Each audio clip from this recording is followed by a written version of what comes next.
It's great to see so many people who are joining us as participants for this webinar right now. We'll wait just a couple more seconds as the number of participants coming into the webinar ticks up. I want to make sure we don't miss anything. So thank you very much to those of you who have joined us right there at the top of the hour. We look forward to getting this great discussion going with our three panelists. All right, I see the number slowing down here, so let's go ahead and get started. Hi everyone, I'm Kimberly Kane, President and CEO of Kane Communications Group. It is great to have all of you with us today over the lunch hour for a fantastic discussion. We'll be talking today about the role that emotions and emotional intelligence play in leadership. The COVID-19 pandemic has stretched on, it has challenged so many leaders to manage so much more than just our operations. Leaders today have needed to manage emotions on a scale like we've never imagined we had to before. When employees are dealing with fear, when they're dealing with anxiety and other emotions, how do you motivate them? How do you possibly deliver even more difficult news when they're already feeling so much? And what kind of emotional toll does this take on our leaders? Today's panelists are Beth Ridley, founder and CEO of the Brimful Life, Héctor Colón, president and CEO of Lutheran Social Services of Wisconsin and Upper Michigan, and Marty Brooks, president and CEO of the Wisconsin Center District. I have watched each of you lead with such a high degree of emotional intelligence and so much inspiration, even through difficult times. So I really look forward to this discussion about emotional intelligence. Thank you very much to all of you for being with us today. Thank you for inviting me. Thanks for having us. Happy to be here. Fabulous. So before we dive in, guys, I want to turn our attention to our audience and ask them a couple of questions. We have a chat button here as part of this webinar, and I want to encourage our audience to kind of chat in just a couple of things as we're getting started to get each of us thinking about what they're interested in.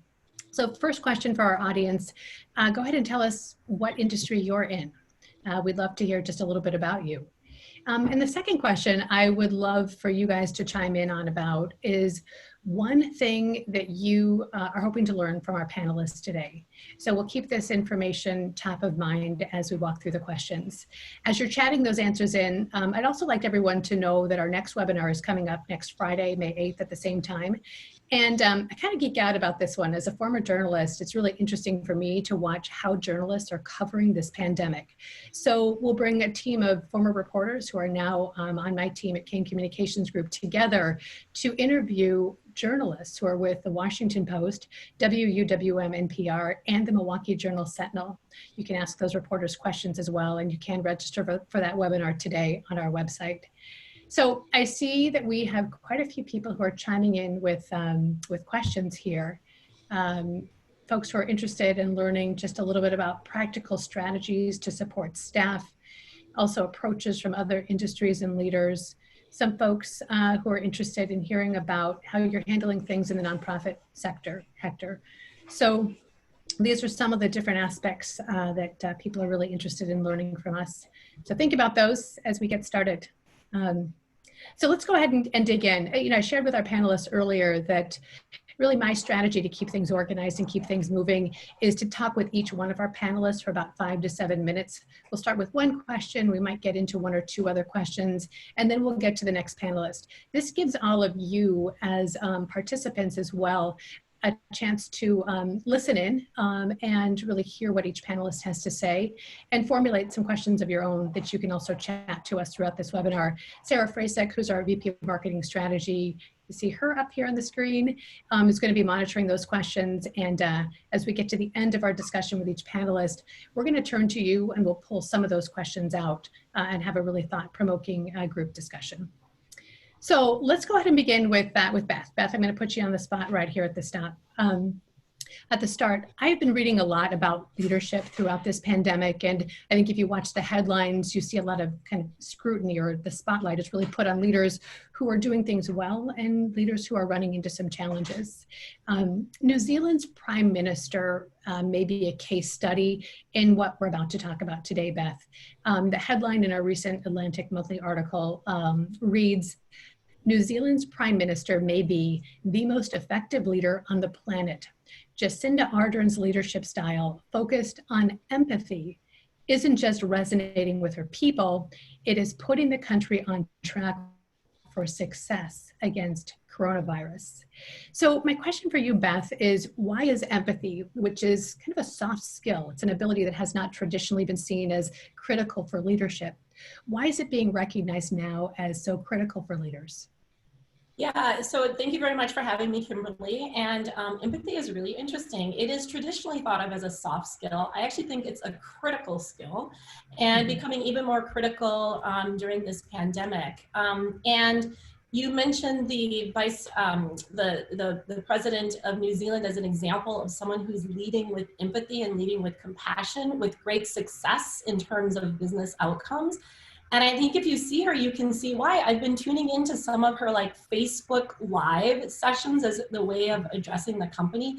And she's talking about what she's going through the stay-at-home order in her sweatshirt because she just finished putting her kids to bed and how challenging it is. So through being able to show that she can connect with people, what everyone is experiencing when they have to stay home, demonstrating that she's like just like them and experiencing the same emotions creates a sense of connection, which leads to trust. And ultimately, you know, empathy leads to trust, and you need trust in order to move people to action, particularly if you're asking them to go outside of their comfort zone or do something that is uncomfortable, or maybe asking them to lead your decision making that, you know, you don't necessarily have all the answers.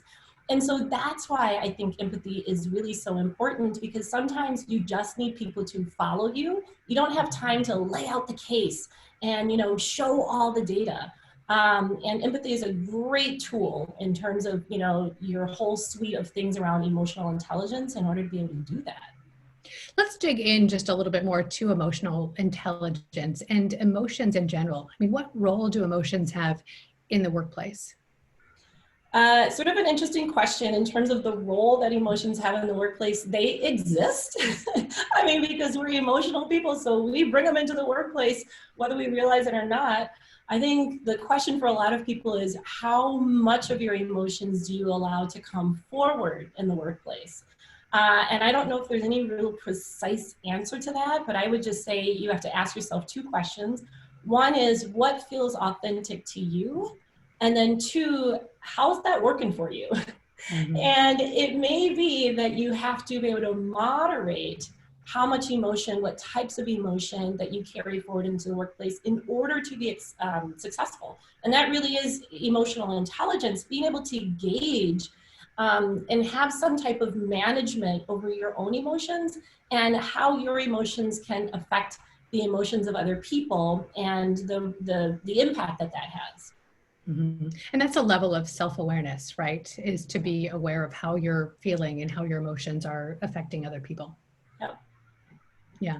You know, one other question for you, Beth, is you know, kind of turning the table on our leaders and really thinking about employees, you know, based on your experience, and I know you've worked with leaders around the world in your consulting practice.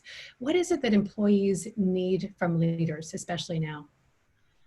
You know, especially now, employees really need to know that their leaders care about them, that they truly care about them, because people are afraid.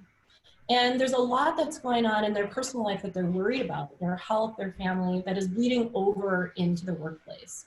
And so again, in terms of, you know, people are being pushed beyond, you know, outside of their comfort zone. They're being asked to do things, you know, and leaders don't necessarily know all the answers. And so, you know, for people to come along, they really need to know that you really care, that you're leading with a sense of compassion. And I think in these difficult, uncertain, challenging times, when leaders don't know all the answers, sometimes the best thing that you can do is to be a sense of emotional support for other people. Sometimes listening and simply asking, how are you doing, is really the most powerful thing that you can do when you definitely don't know all the answers going forward. Those are some great insights, Beth. And, you know, let's go ahead and turn our attention to Héctor Colón, who's the president and CEO of Lutheran Social Services here in Wisconsin and Upper Michigan. And Héctor, what Beth was saying about leading with compassion, I think really ties in to a leadership philosophy and framework that you have been leading with at LSS, and that is servant leadership. Tell us a little bit more about servant leadership and what this philosophy is. Yeah, I think it really starts with a fundamental belief that you want to put your staff ahead of everything else and have a strong focus and attention on their health and well-being. And there are several tenets to servant leadership, but I'll focus on three, and they are listening, empathy, and development. So it really starts off with listening.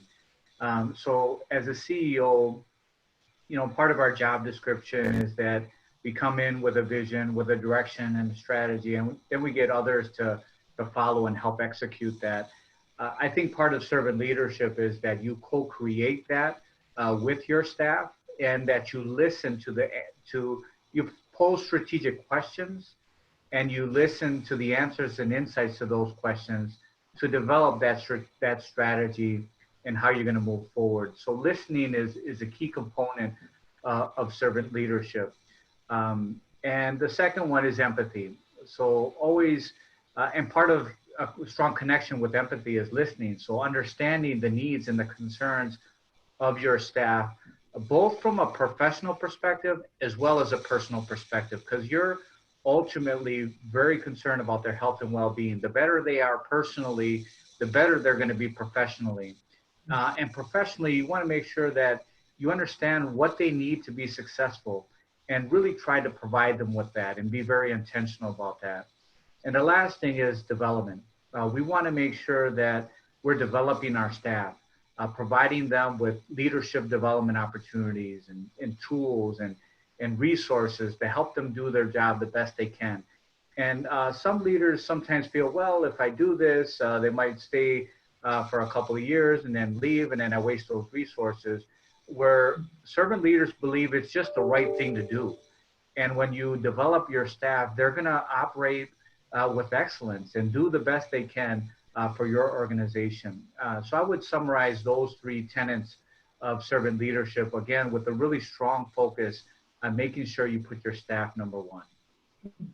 Hector, how have you and your leadership team applied the tenets of servant leadership to this pandemic? This is a crisis that is lasting much longer than anybody imagined it would last. So how have you applied the tenets of servant leadership, even as you've had to make difficult decisions, including furloughs and letting people go? Yeah, that's a great question. And this is really unprecedented times. And I think that, again, servant leadership really bodes well for this time in crisis. Really, again, listening to the concerns that our staff have as we're going through these challenging situations. Some experience a little bit of more anxiety. Many are really worried about our clients. So really asking intentional questions to see how they're doing, and then really trying to provide resources to help them be successful. A lot of open, transparent, and frequent communication, soliciting a lot of feedback,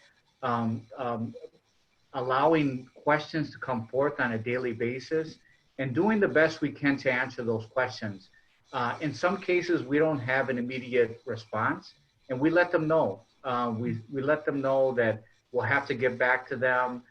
We will try to do that as quickly as possible. And through that process, we really develop trust, because they know that we want to provide them with the right information, not necessarily a quick response, but the right response. And through that process, we've built a lot of trust.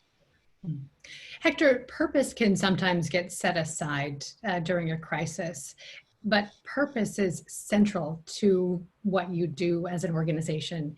How are you using purpose to keep stakeholders connected and even inspired through this crisis? So purpose is really about the why. And at LSS, we have a beautiful why. You know, we serve so many in Wisconsin and Upper Michigan. Last year, we served 39,000 individuals in the state of Wisconsin and Upper Michigan, 91% of which indicated that we improved their quality of life. So this is a huge impact, a huge why. You know, we serve that child in crisis that has nowhere to turn, that family in turmoil that might be facing eviction, that elderly person or that person with a disability that just needs that little bit of assistance from us to be independent and successful in the community, or that person that's fleeing from war and persecution. LSS has been the place to turn to for these individuals and more for over 138 years. 138 years. So this is really the why. And when we communicate that with purpose and passion, that connects the boards, the leadership team, the staff, as well as our stakeholders. Okay, some great insights. Thank you, Hector. Let's bring Marty Brooks up to the front here and ask you a couple of questions, Marty. You've been at the helm of the Wisconsin Center District now for just about 2 years, maybe a little bit more.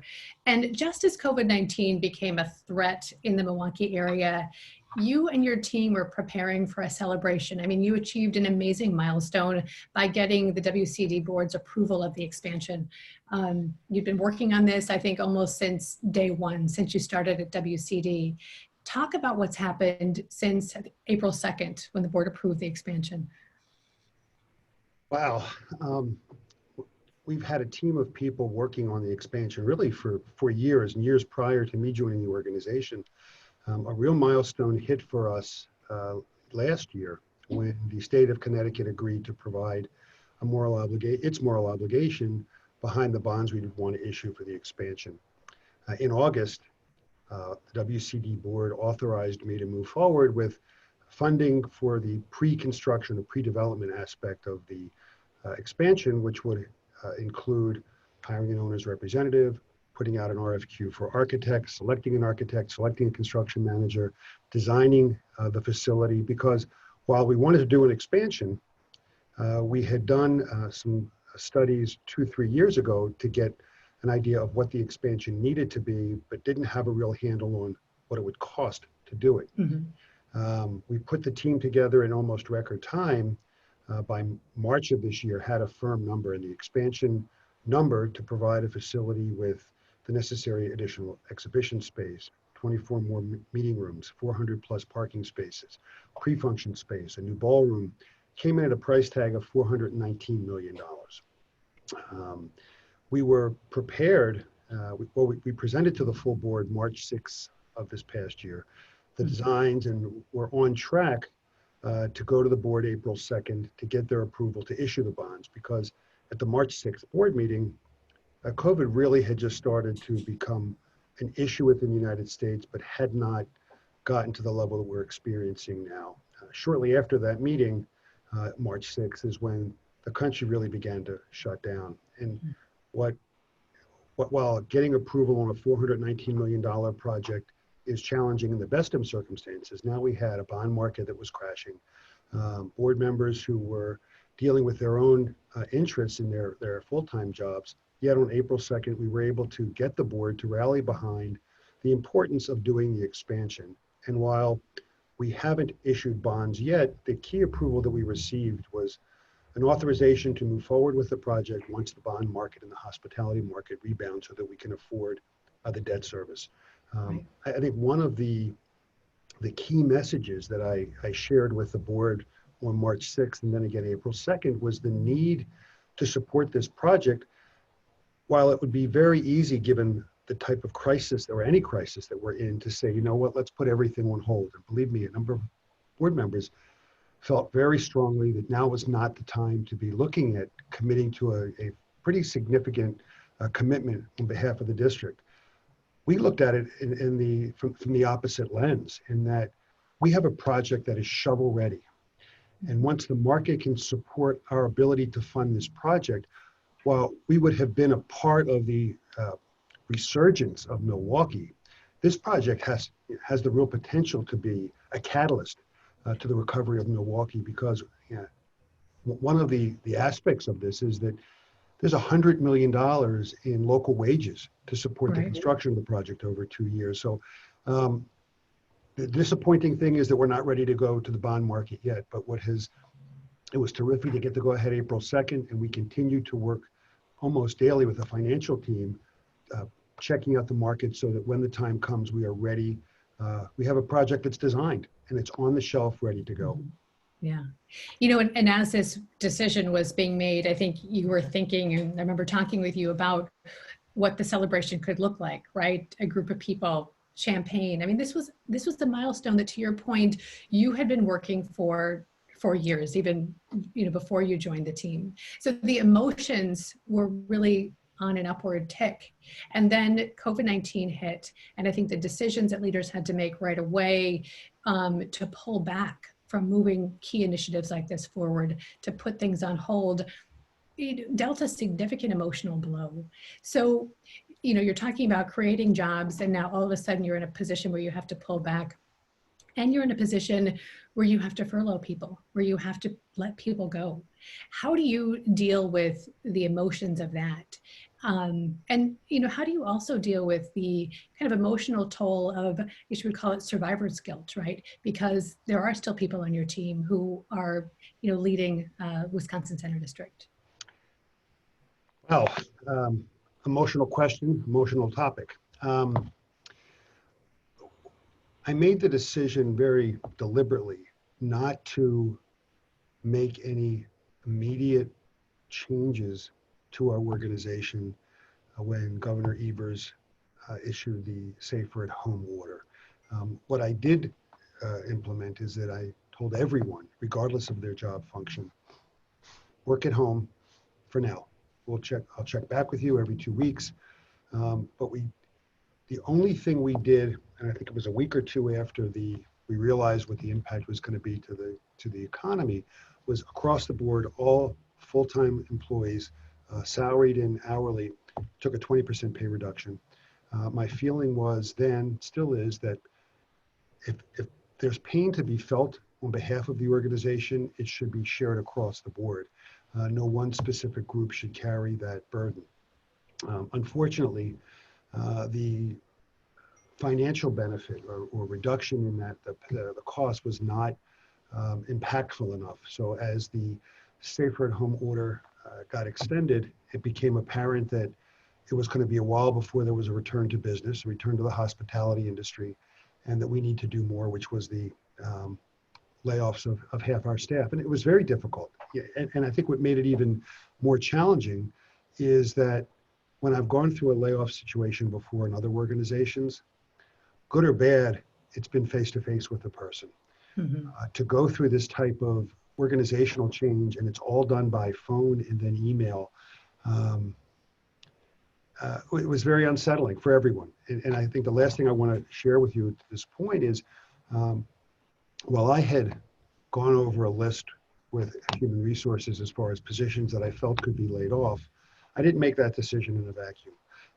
I reached out to each one of the department heads, did not share with them my list. I asked them, given the situation that we're in and the future as we see it for the next several weeks, if not months, where can we make some accommodations? And to a person, I was consistent in my thoughts as the department heads, because they were the ones that they were going to be doing the layoff, conveying that information. And if they don't buy in, we have a bigger problem moving forward. And I think that's been one of the successes, if you want to say that you can have a success in a bad situation, is that the team has rallied behind these difficult decisions, and while upsetting, have been supportive of them. Yeah, and so you're working, Marty, to put yourself in the shoes of your audience, put yourself in the shoes of individuals who have to deliver that information, put yourself in the shoes of individuals who are receiving that information, and try to find ways to communicate in a really respectful and intelligent way. I've had a chance, Marty, to see your leadership meetings, to see you in action, when you're talking with employees as well. And I think authenticity is a word that I would use to describe you. I mean, you really put yourself out there, and you're really very present when you're talking with your employees. Why do you think this kind of authenticity is important? And how, as a leader, do you get comfortable coming out from behind a wall of talking points where you're just talking about the business? Well, in the hospitality business, and that's the business we're in, we own and operate the Wisconsin Center, which is the convention center for Milwaukee, the Panther Arena, which is a 10,000 seat multi-purpose sports arena, and the Miller High Life Theater, a 4,100 seat Broadway style performing arts center. Our line staff have more interaction with our clients and have more touch points with them than any one of the senior staff. When I joined the organization, it was apparent that it was a me and I culture, not a we culture. And the organization, every department operated in a silo. There was no collaboration. And when you're in the event execution business, if you're not collaborating and sharing information and supporting one another, you can't succeed. We issued an employee engagement survey 8 months into my tenure because I needed to get a handle on and find the benchmark. What do the employees feel about the organization, about the management? What's the relationship? And the information that we got back was confirming our disappointment in that there was a real lack of trust, a lack of communication, a lack of leadership in the organization. And we spent many, many months, as you know, trying to develop a vision that could be shared with the staff, and enabled us to come up with 3 pillars, which are the 3 pillars of what I live with every day in running this business. And it's on my lanyard. It's be bold, be proud, be experience obsessed.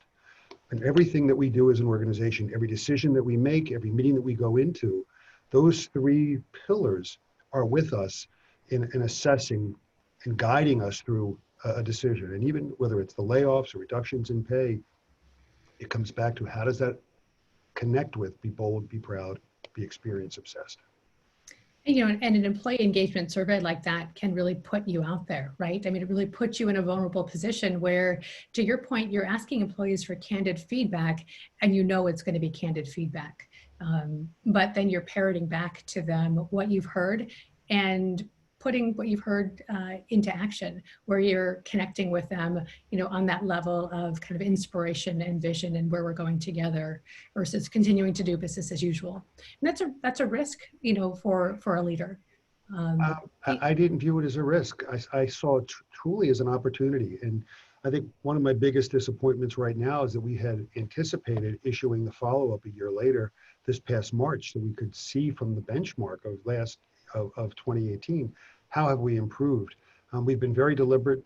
We took the information from the employee survey and really have used that as a roadmap in engagement with the employees, providing information to them about our business before they read about it in the paper or hear about it on radio and television. We've instituted town hall meetings. So there's really been a very active, thoughtful engagement with our employees, which I know we won't lose. And quite honestly, I think by doing what we did December of 18 and then reacting to that study puts us in a very strong position to come back as a stronger organization when this is behind us, because I believe that the staff sees the metamorphosis that we've taken as an organization and believe the direction that we're going, believe in the expansion, see that as a real opportunity for us to shine and showcase Milwaukee. And I'm confident we're going to come back better as an organization because of taking the risk of doing the employee engagement survey. That's fantastic. You know, I want to take a step back and actually bring all 3 of you together for a conversation. I've seen a number of questions pop up in the chat box. And Sarah, you've been monitoring these questions. I wonder if you can, you know, pick a question that may represent a theme that you're seeing, areas of interest from the group. Sure. Hi, everyone. It's been great listening to all of your insights so far. One question that we've gotten thus far is more about so we're dealing with these emotions today, but how do we reflect on what we've learned now and into the future? So the question that we've gotten, and we've gotten a few like this, when business returns to something closer to normal, what do you think it will take to make your employees feel comfortable again and able to trust leaders like you and your other leadership team members? Beth, do you want to start us off? Yeah, you know, it's interesting. I think while this crisis, no one wishes that it has happened, but it has. And it is, in fact, an opportunity, I think, to emerge stronger because people will remember how you made them feel during this time. And I think for the most part, colleagues, leaders are leading with more compassion, more empathy. They're supporting one another and coming together. So everyone in the organization is now bonded through the experience of having gone through this crisis. And I think that that can have some very positive, long-lasting impact. If you take the time to reflect on how did leaders, how did colleagues step up in really positive, compelling ways that helped people and formed a sense of strength and foundation going through this crisis. But what were those things? And how do we keep doing them, going forward so it becomes sort of ingrained in the way that we operate to further strengthen the culture? So definitely a lot of learning through crisis, a lot of opportunity if we take the opportunity. And I do think that it takes pausing a little bit, reflecting on what actually worked well, and how do we incorporate some of those things going forward. Marty and Hector, do you want to weigh in on any of that? Sure. Yeah. What do you think it will take to make your employees feel comfortable again and trust their leaders, even when you've had to deliver some difficult news to them? Yeah, I would say that continuing the frequent communication with all of our staff. I think that one thing that has emerged as a result of this crisis is us really coming together. And so we meet daily with leaders all across the organization. And I see each of the leaders helping problem solve with issues that are not related to their direct divisions. And I see that daily. I see people really rising to help one another, to be concerned about the clients that they respectively serve. And so I think that what we'd like to do is make sure that we continue the forum and the vehicle for those frequent communications to take place across the whole department. It has been humbling and really inspiring to see everybody come together through this difficult time.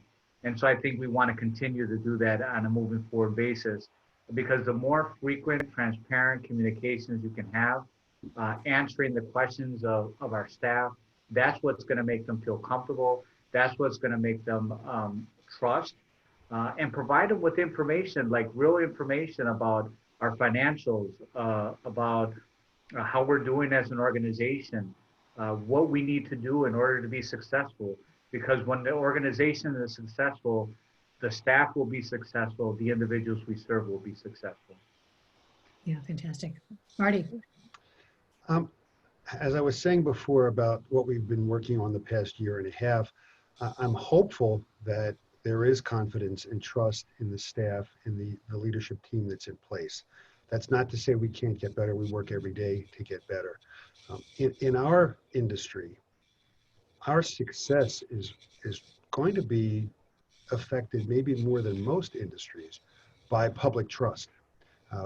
We don't exist if people aren't coming to our facilities. We don't exist if people don't come to the hotels or go to the restaurants and bars. And one thing that we've been working on within Milwaukee is the various sports teams and other venues that you might look at as competitors are working collaboratively in developing protocols for pre-opening activities and then back in business activities. And as much as it's important that we demonstrate to guests and attendees of the events in our buildings, we have to demonstrate the same thing to our staff so that when they come back to work, whether they're a food service person, an usher, ticket taker, or even the administrative staff, they feel that the environment that they're coming into is safe and that we are working on their behalf to make sure that we're doing everything necessary to create a safe environment for them. And the worst thing we could do, and while everyone in the organization knows and has been hearing me talk about cost cutting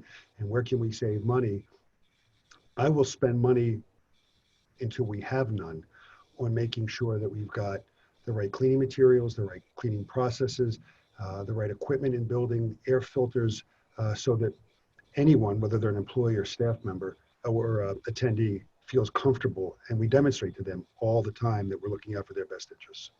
Yeah, that is really putting them first.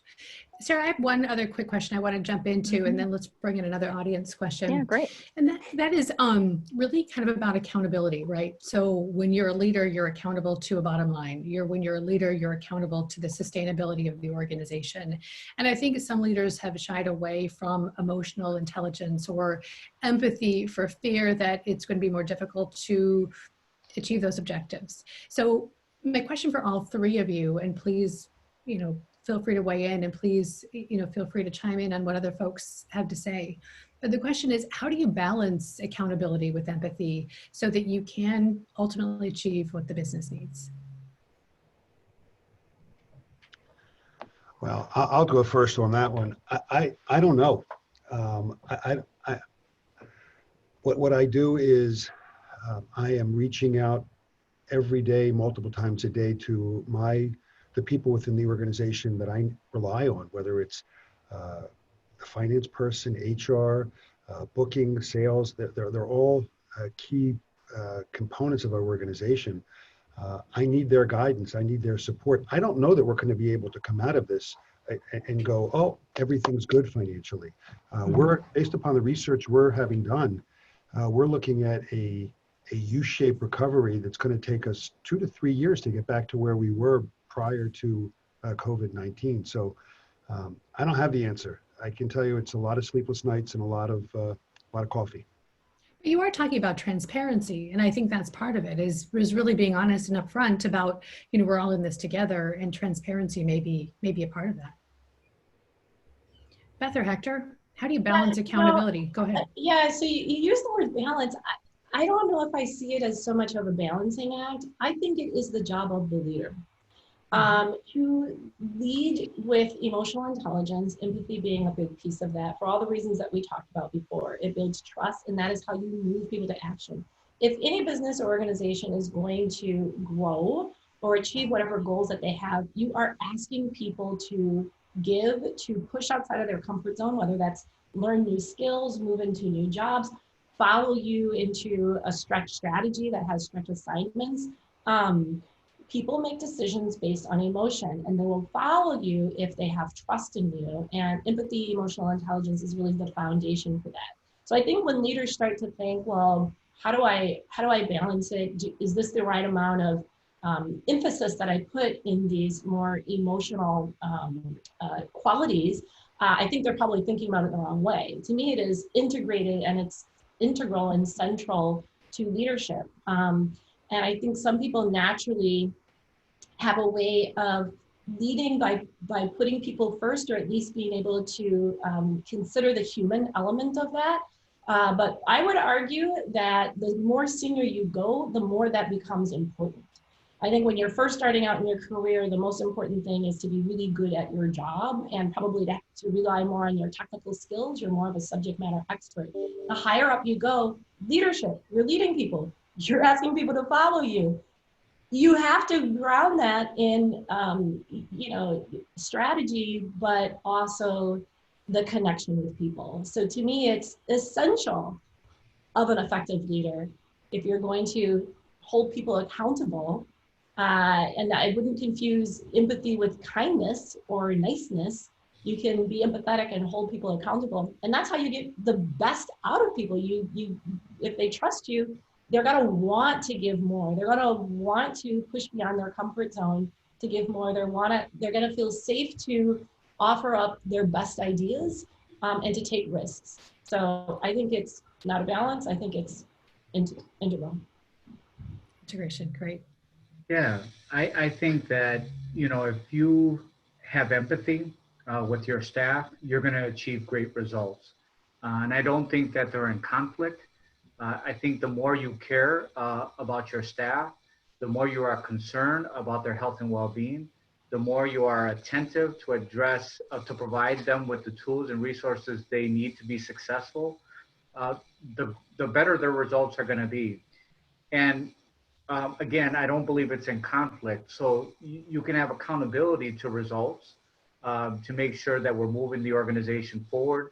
Because if you don't, it might impact your coworker, or it might impact the organization, the viability of the organization, not only during this crisis or during this year, but for the years to come, that ultimately can impact the health and well-being of many within the organization.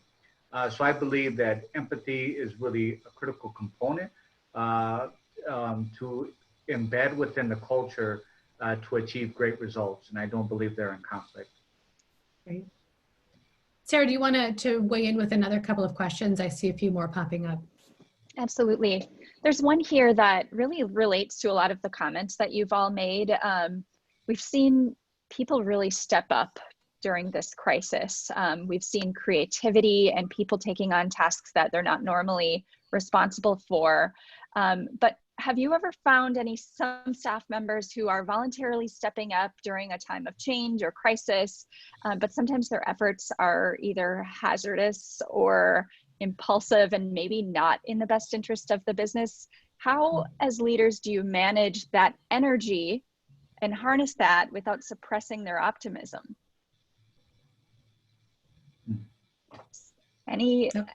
Marty, I know your team's been pretty creative and you've got a leadership team full of energy. Have you had to redirect efforts? Any thoughts? Probably not handled it as directly as I should have and might do under different circumstances. I've gotten a number of very interesting and creative opportunities that have been suggested we follow. And I've not responded back as promptly as I should have, which is code for I haven't responded back at all, because I've been focusing on other things. But what I want to make sure, the last thing I want to do is impact someone so that they don't offer up a suggestion. You can't personalize it. And so I've had it happen. I haven't really handled it that well. Put that in the needs to improve category. Yeah, but there's the authenticity in you, Marty. I mean, come on, you get points for that. Hector. Yeah, I was going to say, Hector, you've talked about some of the creative things your team has come up with lately. Any thoughts? Yeah, I would say that one of the best things I can do is not speak a lot when creativity emerges and ideas and because really what happens is the rest of the team, they're going to disagree. Conflict is great, by the way. And so if there's disagreement or people enhance their ideas through another thought, and I think if I remain more quiet in those conversations, the better those ideas will emerge. And so really that's been my approach.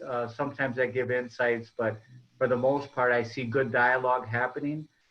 Even conflict, and great things have been happening as a result of that. I would just add, maybe one way to mitigate it, like you want people to take risks and offer creative ideas, but you don't want to squash their enthusiasm, is just be very clear on the front end what the goal or the desired outcome is, or if there are any guardrails around how someone should operate. That way, at least you're going in with alignment on the outcome, and you don't have to micromanage how someone approaches to get there, but hopefully whatever they're thinking is sort of within the confines of the desired outcome, and try not to micromanage them along the way, but certainly be available for support, guidance, and coaching so that enthusiasm can maybe be harnessed for good rather than, to derail things. Absolutely. You want to continue that energy, harness it for the future. One other question that we've gotten from audience member Chelsea, asking about how are you seeing emotion and emotional acceptance changing during COVID-19? Have we seen any shifts in displays of emotion at a higher level? And are we more accepting of emotional displays? Can I during this ask time? if that Chelsea has a similar surname as I do? Would that be? Oh my gosh, I'm just noticing. Yeah. Is that a family member? Yeah, I think it's a family member. Putting Dad on the spot, perhaps, huh? Well. Since we've mentioned my one daughter, I've got to mention Samantha's name also, otherwise there'll be hell to pay back home. Yeah, I think from what I'm experiencing is a real challenge for me, someone who has never been a real fan of working remotely, especially by being in the hospitality business where one-on-one connections are critical. All but 4 of us are working remotely right now. And it's a very emotional roller coaster, not having that direct contact with people. And while Zoom is terrific and conferences are terrific, the interplay and the person and the interaction with people and the hallway conversations creates tremendous stress, especially because you're going from your workplace, whether it's a room in your home or an office, back to your home where you're in essence trapped. So there's a lot of stimulation that we're used to getting that we're not getting, and I think that's weighing certainly on me, and I would expect others as well. You know, I would add, yes, I do think there's probably more of a display of emotion during crisis. That is natural. And I think people are experiencing a whole lot of emotions. And the stress on top of it, you know, really brings that forward. You know, what does that mean for the next normal? Again, I think the emotions that we display today will be remembered, good and bad. So the only thing I might suggest is leaders, or really anyone, be as thoughtful as possible as you can.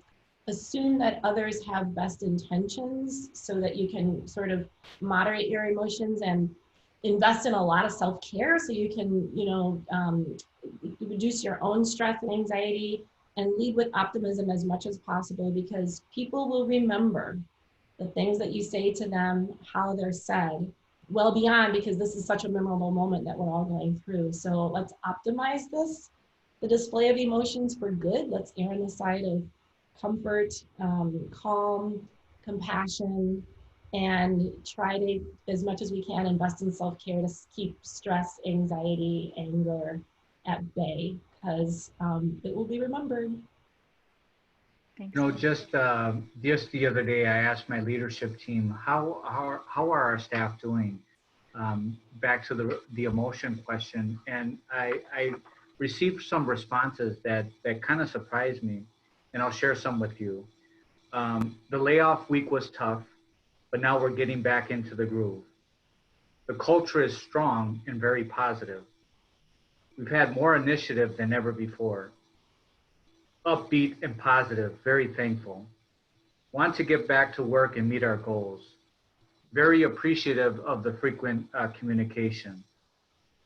And so all that was very positive. One additional thing is that they're a little fearful that there may be additional layoffs, because we did temporarily lay off 60 individuals and are not hiring an additional 60 individuals that were in our budget.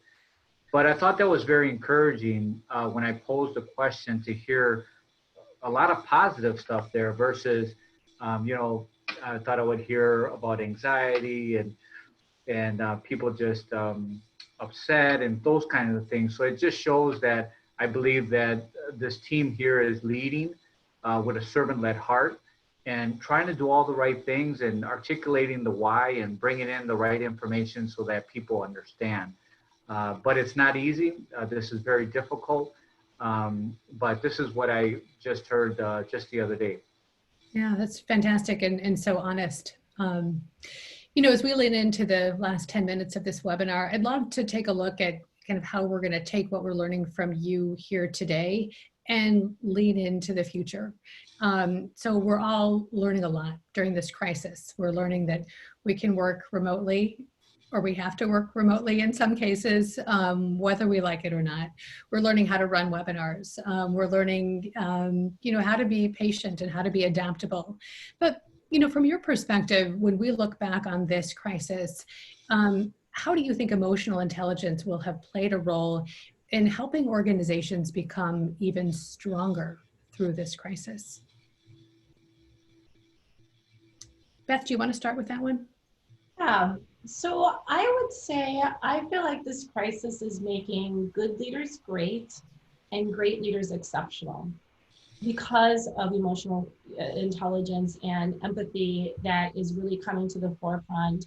And I think for a lot of people, it is just sort of the natural reaction, because this is a crisis that has impacted everyone in some way. So in some regards, we are all bonded through this experience.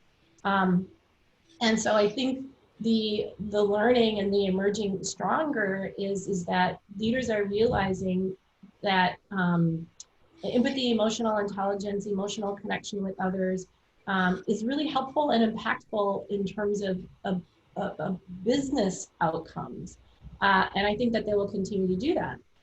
I think leaders who have not been able to step up in this way, in this critical time when employees and team members need that the most, probably won't fare too well going forward. So I think it'll sort of like, maybe wash out the bad leaders, but I think good leaders have become great, and great leaders are really becoming exceptional.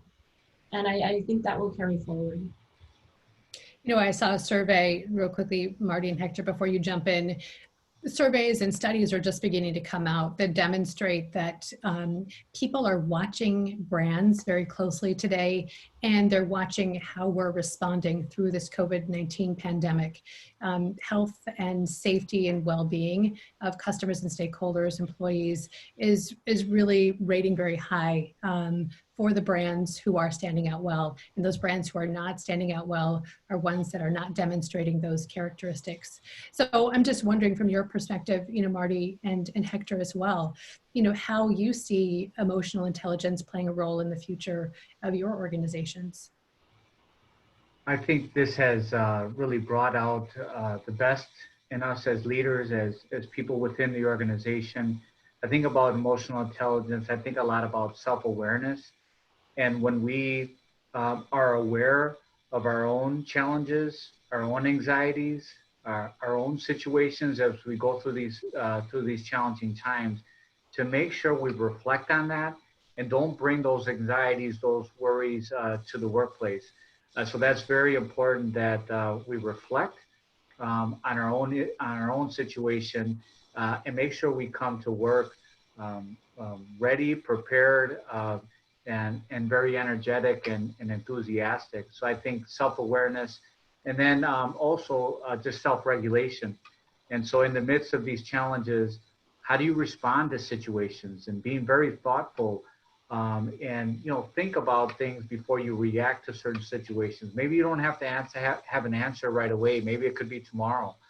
And one thing I do personally every night is I do an examination of conscience. And I literally ask myself, what did I do well today?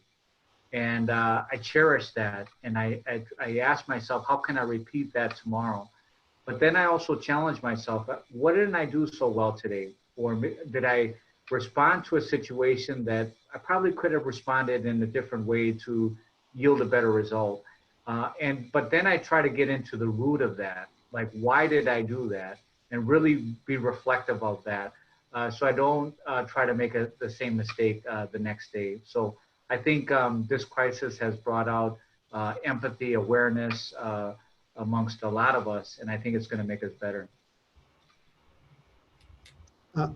Certainly, this situation has shown us all the stress that we all have in our day-to-day lives. And one of the things that came to me, this is a stupid analogy that I thought of as Hector or Beth were talking, and that's, as a leader, you only lead cattle to slaughter one time. As a leader of an organization, you have to lead every day. And for me, that means that the staff trusts me, they trust the decisions that we collaboratively are making, that we're not looking to harm anyone. And it's really building a team that shares a vision that then executes it. So, and part of that is tied to emotional intelligence. How have you reacted? Have you been emotional at the right times? I'm a very emotional, very passionate person. I have been known to fly off in a meeting when things have gone not the way I would want them to, but I never make it personal. It's dealing with the situation and then what can we do better so that we don't repeat that mistake? And it's tied to the emotion of the moment and the person. So we've learned a lot from each of you here today, and I'm a big believer, a big fan of continuous learning. So if you're thinking about continuous learning, I would love to know if there's one leader who's top of mind, who stands out to you as a leader who has led with emotional intelligence, and maybe what is one thing that that leader has done that you think stands out that folks should follow up on? Beth, is there someone that comes top of my, oh, go ahead, Hector. Well, yeah. So when you say like a leader who connects with others, I mean, honestly, the first person who comes to mind is Oprah. You know, and I mean, I think she's Oprah because of that quality. I mean, she is able to bring out the best in others and connect, no matter if she's doing an interview, she can gauge and read the audience, and her authenticity, showing up without makeup. Yeah, I'm not doing that. So I think she's Oprah, and she connects with, she's like everyone's Oprah. Like everyone feels like they know Oprah. She is connected with every human in the world almost, right, because of these qualities that we were talking about. She has them in spades. So not a traditional leader in like the business, well, she owns a huge business, so I guess so. But yeah, that is just like literally the first person who comes to my mind. Well, she's captivated global audiences, so that's a good one. Hector, how about you? You know, if it's one person, I'm going to say Jesus Christ. He came not to be served, but to serve. And he sacrificed his life for many and had a huge following, arguably one of the most influential individuals in the history of the world. And so you can learn a lot from him, and I really admire him very much. If I could say, give a shout out to my executive team, each and every one of them are just truly amazing. And I have personally learned so much from each and every one of them. And so I'm very thankful to be surrounded by them and also learn from them. Fantastic. Marty? I'm going to go a different route than Beth and Hector. Based upon the current issues that we're dealing with now, even beforehand, I spent a lot of time watching CNN and watching the Cuomo brothers, Andrew and Chris. As governor of New York, I have been inspired by the way he is communicating information, oftentimes not necessarily a popular position, but I've really admired his, what I perceive to be what's in the best interest of his state first, and being bullish when he needed to be bullish, and acknowledging and thanking when he needed to be. And then his Chris Cuomo, who those of you who don't follow CNN know, he came down with COVID-19 himself and continued to broadcast from his basement. And just being able to share through his eyes what he was experiencing was very insightful, and helped me get a connection to an issue that fortunately I have not experienced, or anyone that I know firsthand have experienced. So that's at this moment, at this time, those would be the people I'm admiring the most. Those are great responses. Leaders who, all of them, have led with resilience. They have taken risks. They've put themselves out there, and they've asked great questions, and clearly all of them are putting people first.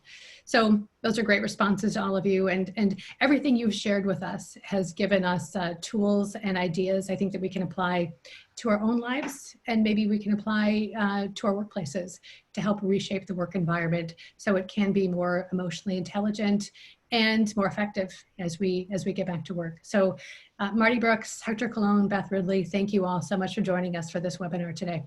Thank you. Thank you, Kimberly. Thank you so much. Absolutely. Pleasure being here with all of you. Yeah. And thank you to everyone who has joined us, stayed with us, chatted in questions for all of us. We hope you'll join us again next Friday at noon when we'll be back here. We'll be talking about reporters who are on the front lines of COVID.